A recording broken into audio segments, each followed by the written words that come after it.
With the death of Queen Elizabeth, the character of King Charles is being pondered and pressed.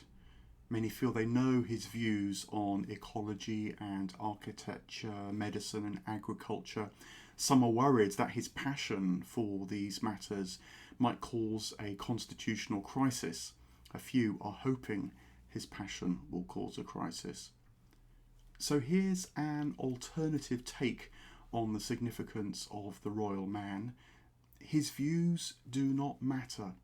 They are a distraction because there is something greater, more long-lasting at work in his soul.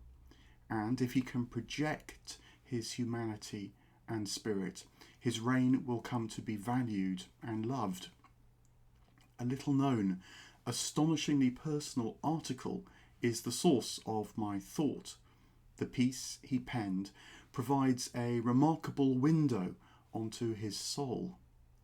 In it, he speaks of an extraordinary power and hope that might not only steady a moment of constitutional transition, but even calm a period of widespread and deepening social anxiety.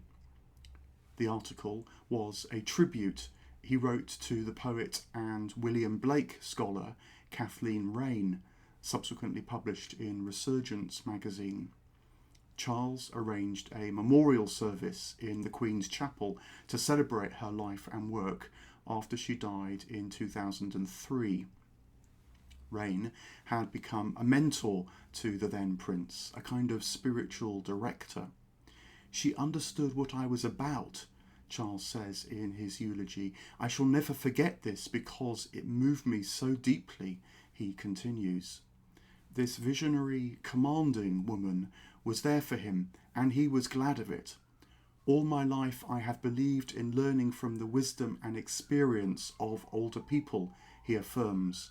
Raine offered clearly articulated, deeply felt insight. She helped shape his adult spirit, and she drew from her profound sympathy with William Blake. In my view, Raine is one of a handful of individuals who have understood Blake. To that number can be added the new king.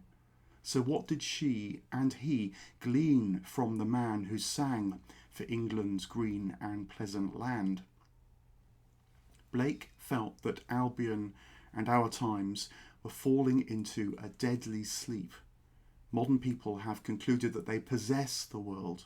Modern science has reframed reality so that instead of experiencing the stars and skies, rivers and trees as a divine theophany, the cosmos is examined via equations and abstractions, rendering it ripe for domination. Blake sought to awaken the world by tackling these issues at the root. He wanted to reverse the philosophical premises of this materialism, not by prompting a few imaginative thoughts with a sprinkling of spiritual sentiment, which the dominant worldview can easily smother or ignore. Rather, he wanted us to pick up the golden string, follow its subtle but robust tug, and know once again that we exist not in a machine as machines, but in a pulsing, sacred ecology in which everything that lives is holy. Unless we perceive that vitality once more, this poor, beautiful earth will die, not only nature, but the soul of the world, Raine continued. This great battle, as she called it, stirred Charles to the depth of his being and fired his sense of calling. She would say he's like Prince Arjuna at the beginning of the Bhagavad Gita, facing a breakdown that is actually a breakthrough. Don't forget that love has become a word emptied of meaning, and perhaps compassion is nearer to what our humanity needs and depends on. Or so the Lord Buddha saw it, and he was also a prince of this world, she wrote in one of dozens of letters to him. The struggle could be won because Charles shared the prime virtue for which his mother is now being remembered, humility. We are agents of powers so much greater than ourselves that it is no matter how unequal to our tasks we may feel, we must feel. If thou shalt choose to elect a worm, it will move mountains, Blake says, and he is usually right, Raine averred. Enemies must be faced, not least soul-destroying institutions and nihilistic public voices, because they bring a climate that spreads like a chill. But they can be faced with confidence because reality is sacred. Imagination never dies. Suffering can be embraced, and even the winged seeds of a seemingly lost culture can be preserved as they lie low and cold. Raine, with Blake, was sure that all dreams and visions are the unacknowledged legislators which inform history and culture. You will begin to see this dream and perhaps detect Blake's presence in the small actions of the king, the minute particulars, as Blake called them. Look out for them in a turn of phrase, a hand gesture, a sparkle in the eye.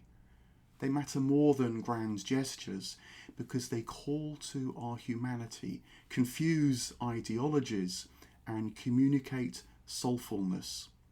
You can hold fast to the divine while outwardly carrying out the daily duties as they come, Raine advised. We are all part of something greater than we know or can possibly know.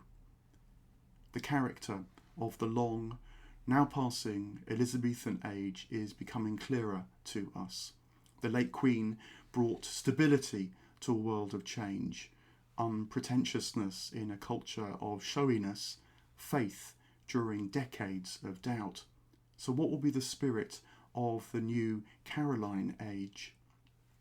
Well, if King Charles has anything to do with it, the things known by William Blake and Kathleen Raine will be stoked. They will light its heart. At the end of his eulogy, Charles reports Raine's last words to him. This is not a rehearsal, but the thing itself, for which we have all been summoned in this mysterious and sacred world. I pray God does not just save the king, but blesses this vision and hope.